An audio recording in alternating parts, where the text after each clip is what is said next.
마가복음 12장 계속 살펴보도록 하겠습니다.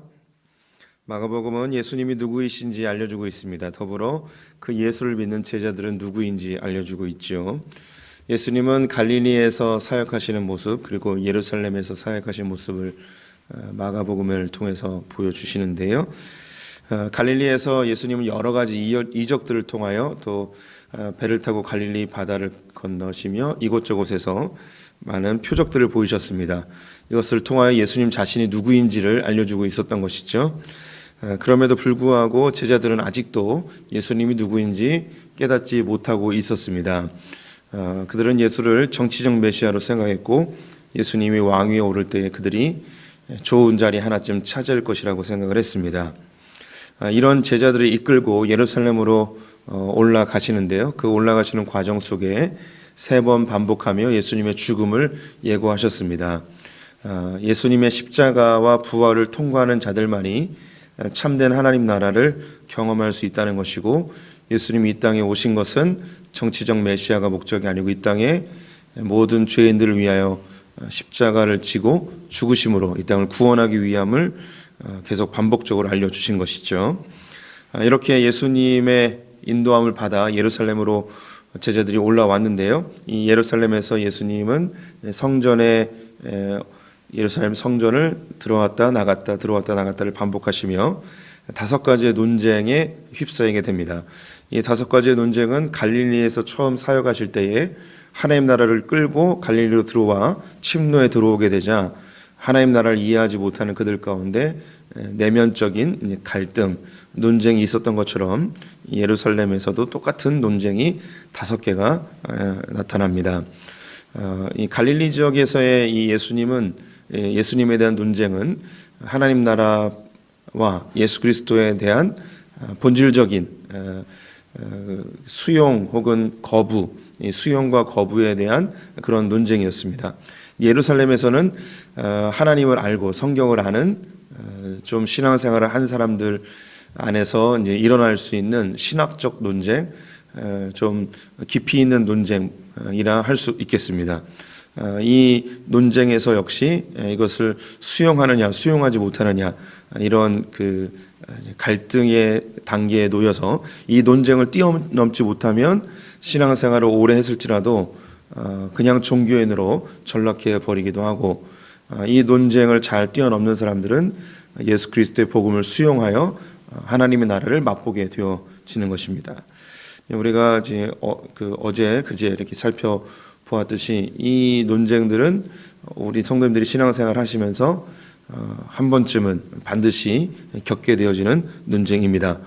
첫 번째가 성전을 정화하면서 나타났던 권위에 대한 논쟁이었습니다. 너는 어떤 권위로 이런 일을 하는가? 그래서 우리가 신앙생활 하면서 이 성경은 도대체 어디로부터 권위가 왔는가? 예수 그리스도는 정말 그 권위가 하나님께로부터 왔는가? 그리고 나는 제대로 신앙생활을 하고 있는 것인가? 나는 하나님 앞에 바른 믿음을 갖고 있는 것인가? 나는 너무 초라해 보이고 너무 연약해 보이는 이런 고민들을 하게 됩니다. 그 대제사장들이 예수님에게 너는 어떤 권위로 왔는가라고 물었다는 것은 그의 권위를 인정하지 못한다는 것이죠. 이 세상에서는 그 권위가 힘을 갖고 있거나 높은 지위를 갖고 있거나 많은 재물을 갖고 있거나 큰 성공을 이룬 사람들이라면 자연스럽게 그 사람의 권위가 세워지겠습니다. 하지만 예수님은 나사렛의 촌사람이었고 그는 배움이 없었고 왕족도 아니었습니다. 자연스럽게 그 권위에 대한 이 질문이 생기겠죠. 또 우리가 신앙생활하면서 교회가 조롱을 당하고 핍박을 당하고 세상에서 인정받지 못한다면 우리가 믿고 있는 복음에 대한 권위의 문제가 우리 안에 갈등이 됩니다. 내가 교회를 다니는 게 맞는가? 내가 믿는 이 복음이 참인가? 라는 이런 고민을 하게 됩니다.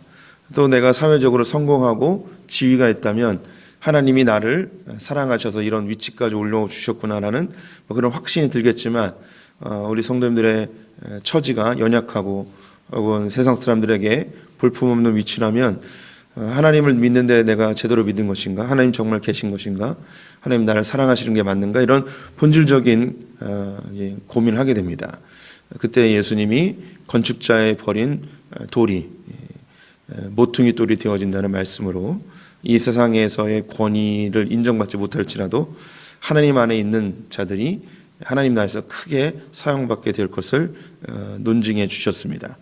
그래서 우리 성도님들이 믿고 있는 이 복음이, 우리가 다니고 있는 이 교회라는 신앙이 이 세상 사람들에게 권위 없어 보일지라도 하나님 안에서 보잘것없는 이것이 가장 소중하게 여김받는 것임을 기억해야 되는 것이죠.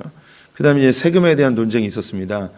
이것은 두 나라 개념, 두 왕국 논쟁이라고 말씀드렸죠. 그래서 우리는 하나님 나라에 속한 자들인데 이 땅을 살 때 어떻게 살 것인가, 좌로나 우로나 치우치지 아니하고, 이 땅에서는 완벽한 나라가 없습니다. 이 땅에서는 그 어떤 시대나 어떤 왕조나 어떤 나라나 어떤 정치도 절대 완벽할 수가 없습니다. 그래서 이 땅에서 어떤 특정한 정치적 이데올로기가 하나님 나라 개념으로 도입되는 순간 이때부터는 엉망진창이 되는 것이죠. 그래서 우리는 가이사의 것은 가이사에게, 하나님의 것은 하나님에게. 그래서 우리는 하나님께 속한 자들이기 때문에 하나님의 방법대로 이 땅을 사는 거예요. 그래서 이 땅에서 주인 노릇하는 자들에게는 그들이 그걸 하게끔 하는 거죠. 그런데 그들에게 우리는 끊임없이 하나님 나라의 질서를, 하나님 나라의 통치 방법을 계속 끊임없이 흘려보내는, 그리고 우리가 위치해 있는 곳에서 내가 할 수 있는 영역에 하나님 나라를 이루도록 힘써야 되는 것입니다. 세 번째 논쟁이 부활 논쟁이었습니다. 부활이 있는가 없는가. 우리도 신앙생활을 하면서 하나님 나라가 정말 있는가, 영혼의 세계가 있는가. 사두개인들은 영혼의 세계를 없다 했습니다. 그리고 이 현실에 집중하는 신앙생활을 하였죠. 그래서 우리가 자칫 잘못하면 하나님을 믿는 목적이 이 땅에서 내가 잘 먹고 잘 사는, 이 땅에서 부유해지고 이런 것에 집중할 수 있습니다.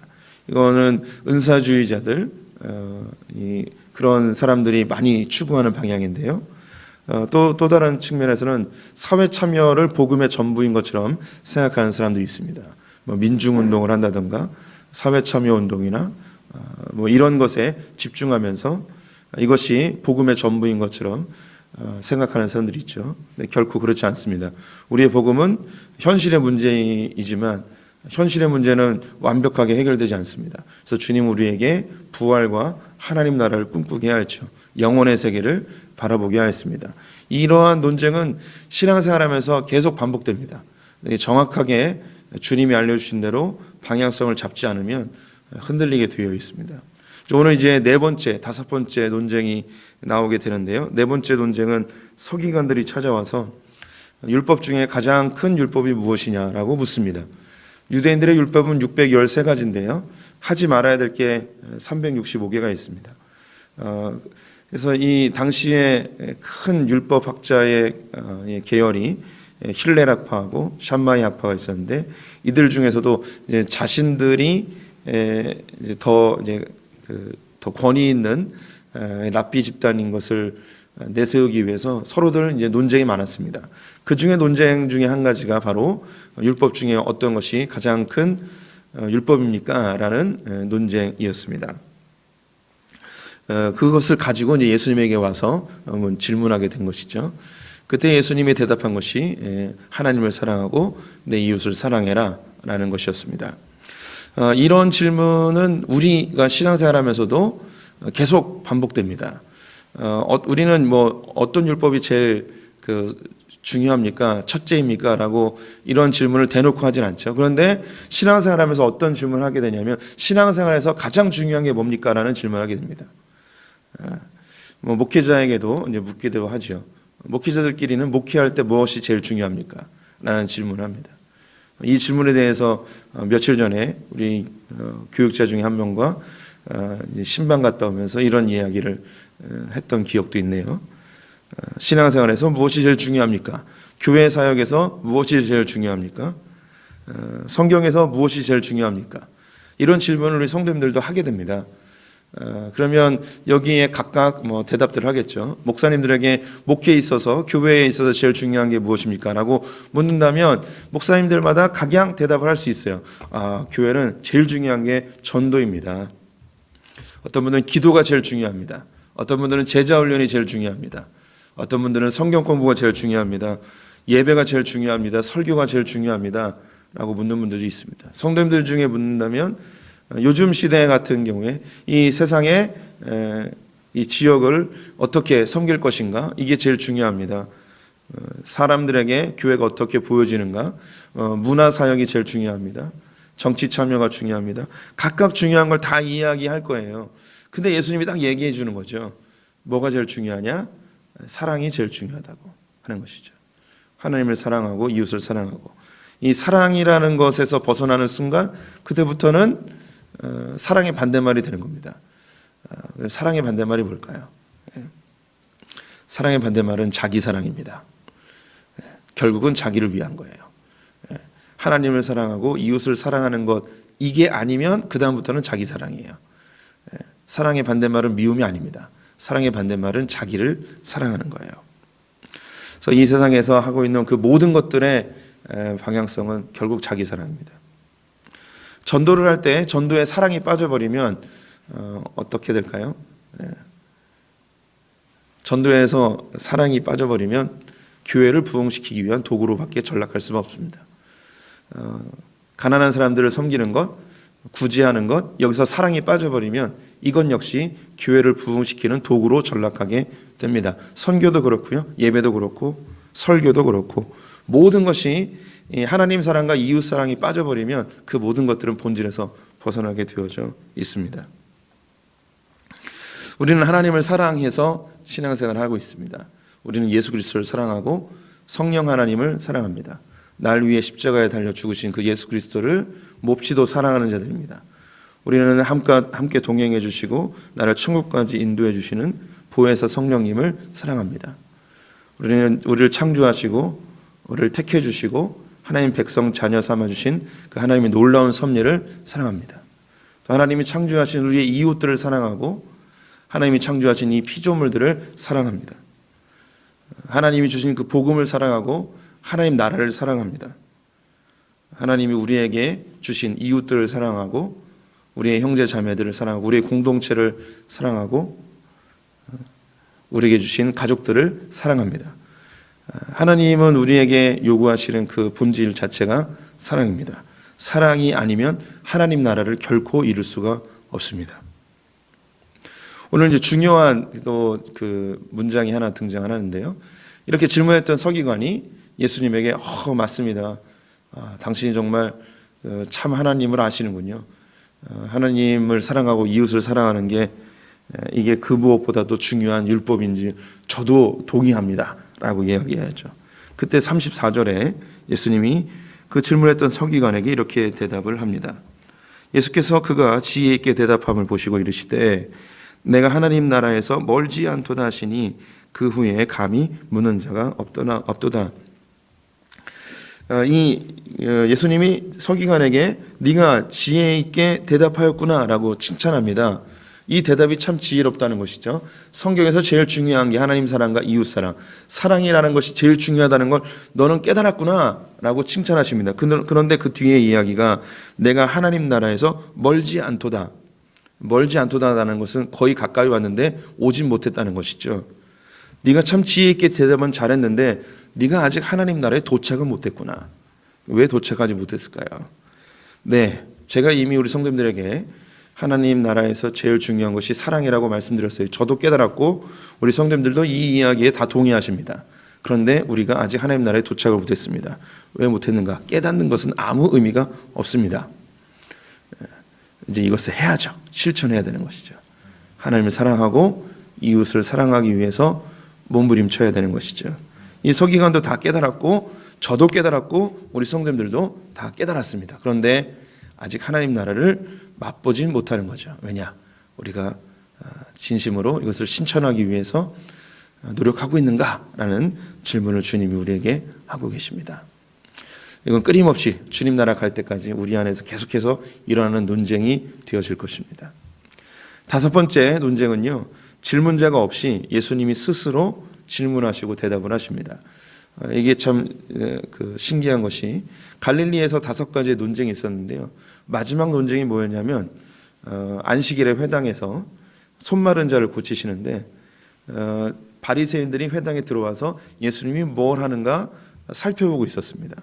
그때 그 누구도 예수님에게 논쟁을 걸지 않았는데 예수님이 스스로 질문하고 스스로 고치고 그들의 마음의 중심에 의문하고 있는 부분에 대해서 스스로 드러내십니다. 스스로 질문하고 스스로 대답을 하시는 것이죠. 예루살렘에서도 앞에는 대제사장, 바리새인, 헤롯 당, 서기관들 이런 사람들이 있었는데 마지막 논쟁은 예수님 스스로가 이야기하세요. 35절에 예수께서 성전에서 가르치실 때 대답하여 이르시되 어찌하여 서기관들이 그리스도를 다윗의 자손이라 하느냐. 그리스도를 어찌하여 다윗의 자손이라고 칭하느냐. 이 이야기를 예수님이 스스로 하시는데 이게 이제 그 예수님의 말씀을 듣고 있는 종교 지도자들과 백성들이 여기에 대한 고민을 하고 있다는 것을 알고 계셨던 것이죠. 그러면서 예수님의 정체성, 예수님이 어떤 분인가, 그 신학적 논쟁에 대해서 이야기하십니다. 36절에 보시면 주께서 내 주께 이르시되 내가 내 원수를 내 발 아래 둘 때까지 내 우편에 앉아 있으라. 시편 110편에 있는 다윗의 시인데요. 다윗이 성령에 감동하여서 주님 앞에서 주님의 음성을 듣습니다. 여기 36절에 주께서 할 때 이 주는 하나님이고요. 내 주께, 여기서 이 뒤에 있는 주는 예수 그리스도입니다. 예수 그리스도 그분을 주라고 표현하고 있는 거죠. 그래서 똑같은 주인 거예요. 그래서 하나님이죠. 구약에서는 여호와라는 단어를 쓰고요. 신약에서는 주라는 단어를 씁니다. 그래서 이것을 구약의 표현으로 그대로 하면 여호와께서 내 여호와께 이르시되 이렇게 표현을 하는 거죠. 그래서 이 주, 뒤에 나오는 이 주는 다윗의 자손입니다. 어떻게 이분이 다윗의 후손임에도 불구하고 어떻게 예수 주가 되느냐, 여호와가 되느냐, 하나님이 되느냐 이 질문을 하고 있습니다. 이것은 예수 그리스도의 정체성, 즉 예수님은 다윗의 자손으로 오신 완전한 인간이십니다. 동시에 주라고 칭함을 받는 완전한 하나님이시죠. 하나님과 동체이십니다. 예수 그리스도는 완벽한 인성과 완벽한 신성을 갖고 있는 분이십니다. 그래서 우리의 머리로는 이해되지 않는, 그래서 이 성경에서도 이 부분을 풀 수 없는, 그런데 하나님 자체가 예수 그리스도에게 너는 여호와다, 너는 하나님이다 라고 칭해 주시는, 그런데 육신으로는 다윗의 후손으로 오시는 완벽한 인성과 완벽한 신성을 갖고 있는 분임을 이야기합니다. 이것은 역사 속에서 계속해서 논쟁되어지는 부분입니다. 초대교회 때는 예수님을 눈으로 봤잖아요. 육신으로 오신 예수님 직접 봤거든요. 그때 주요한 논쟁이 뭐였냐면 예수님이 하나님의 아들이냐에 대한 논쟁이 강했습니다. 그래서 요한 서신을 보면 예수님이 하늘로부터 오셨고 예수님이 하나님의 아들이라는 것을 계속해서 설명하는 부분이 많이 나옵니다. 중세 시대 때는 예수님이 하나님의 아들이라는 것에 대해서 굉장히 크게 부각한 반면에 예수님이 인간으로 오셨음에 대한 것이 많이 사라졌습니다. 예수님의 인성이 사라졌죠. 너무 신성만 이야기하고 그래서 멀리 계신 하나님 예수님, 그래서 나와 동행하시고 나를 위해 죽으심에 대한 인간적인 예수님이 사라져 버렸습니다. 그러면서 종교개혁이 지나면서 현대에 와서는 다시 또 예수님의 인성이 강조되고 있습니다.